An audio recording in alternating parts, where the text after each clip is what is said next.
Hello guys, good morning. Magsalad tayo ng dahon ng ampalaya. Dahon ng ampalaya.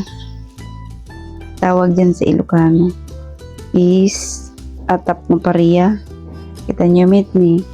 Marami pa ng galot ni auntie. Baka mga talaw. Atap garud.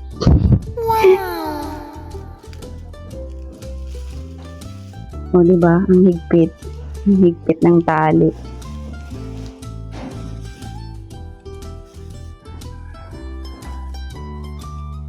Kung mo Tagalog na dyan, iso nga, Ilocano latan.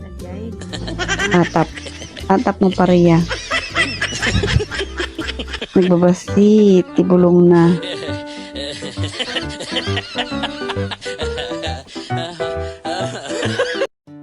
Ayan na. Tapos din, wash natin and ibabad sa asin for few minutes, then ilaga na natin.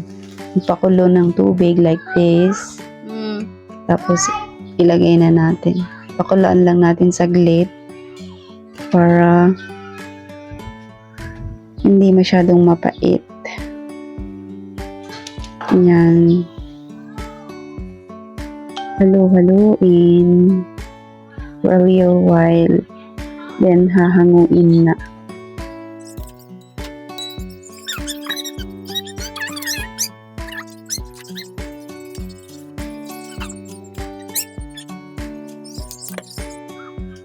Hindi malikot ah.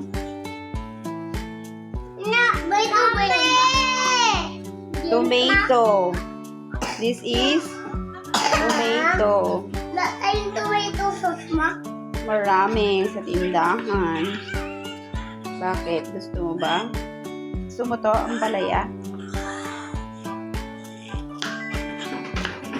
Sibuyas. White onion. Just like this. And Bakit tapos, silang manghang yung potato? lagyan lang ng konting bagong. Oops, ang dami. Laking magdoong na. Tapos, ibekes-bekes ni auntie. Yung kamay nila, And? nagmabigos sila ng ganyan. Yummy na. Yung nalagos niya, ganyan na kamay niya eh. Yung kamay, di ba? Bawal kasi ang maraming bagoong tamagyati ay si auntie. Si Jen kanina.